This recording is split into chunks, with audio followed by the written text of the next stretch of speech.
Well, hello there. Back in my younger days, I was forced to altar serve. For anyone who's not Catholic, all it is a priest's sidekick during Mass. Or would that be a deacon? Either way, you and some other altar servers help the priest.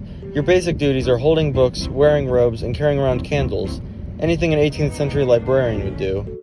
My dog days of altar serving were from 10 to 14, before I was banished. The priest made it sound like I deeply offended God. We'll get to that, though. But at least I don't have allegations. I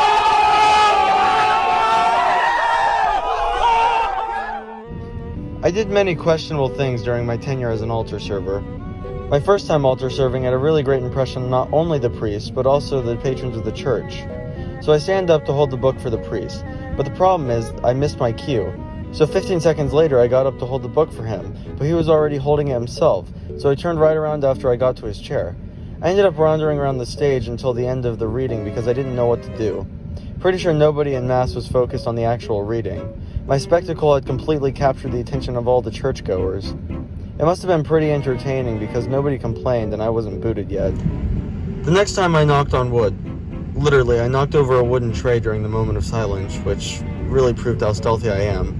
I also let my ADHD get the best of me and began playing with the preset bookmarks in the main book, which may or may not have led to a 5-minute delay in church while the priest googled what readings were for the service. I still managed to stay working despite my glaring incompetence and profound immaturity. Okay, so I wasn't actually serving this time, but it's still kind of funny in a cosmic way, I guess. This one girl was holding a candle and caught her hair on fire. Thankfully it was put out immediately, but I don't think she'll be forgetting that anytime soon.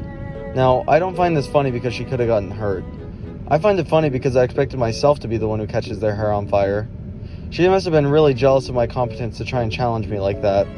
Thankfully, I struck back when my siblings began serving as well. I've never been able to keep a straight face around my siblings during Mass.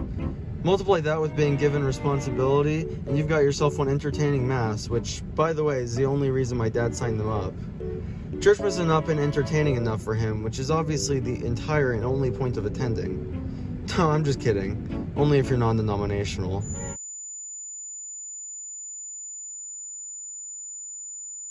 I can't wait to see my like to dislike ratio after saying that. Every year we had to do this training day just as a refresher. My dad told me I needed to take action and just walk right into the server leadership program. Once again, he only did this because our antics must have become stale on him after months of watching us elbow each other and laugh the entire Mass, which was definitely more than visible to the entire congregation. But I digress. I stuck into the leadership group and they taught all the things they do. That went fine until they found out I wasn't invited into their group. It went something like this.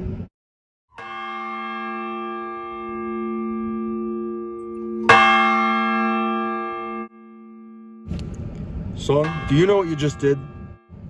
No. I'm going to have to Skype the Pope just to make sure he doesn't crusade you and everyone you've ever loved.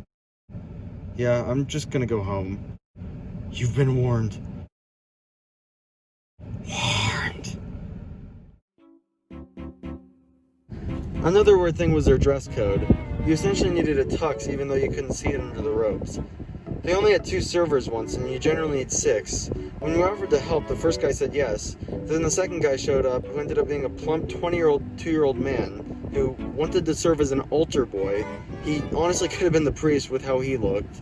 And he proceeded to yell at us for not respecting God's will by wearing non-black shoes. Thanks, Grant. The time I was banned from altar serving happened when I was 14. I just won a ball from Chuck E. Cheese the night before. What was a 14-year-old doing at Chuck E. Cheese? That's not what matters. What matters is that I got the ball. I was bouncing it around before we went out, and the ball flew down the hallway. I grabbed it before anyone saw it. For anyone who doesn't know, this is what foreshadowing looks like. I missed at least 4 cues that Mass, the worst being when the priest whispered "go" several times, each being more aggressive than the last. The climax of the service was when I was in the stretch where the candle holder sits still for 30 minutes. I brought out the ball. Not paying attention, I launched the ball onto the stage, over the altar, taking the breaths of many attendees. My destiny was sealed. My face turned white. After Mass, the priest told my brother to get me in check. Over the following weeks, I was grounded, then later found out I was nearly excommunicated. I went outside to find a crucifix burning in my front yard, presumably from the Pope. What I had done was unheard of. I'm infamous in that church. I don't mean to sound conspiratorial, but I think I was kicked out not for the ball, but for not wearing a tie under my robe. To my 7 viewers, please don't spam Alex Jones in the comments. Even years later, my dad will bring up this story. I guess the silver lining is that the priests weren't interested in me, unlike some other boys. Thanks for watching. Subscribe, join the notification clan, hit the bell, all the other stuff, smash like. Bye.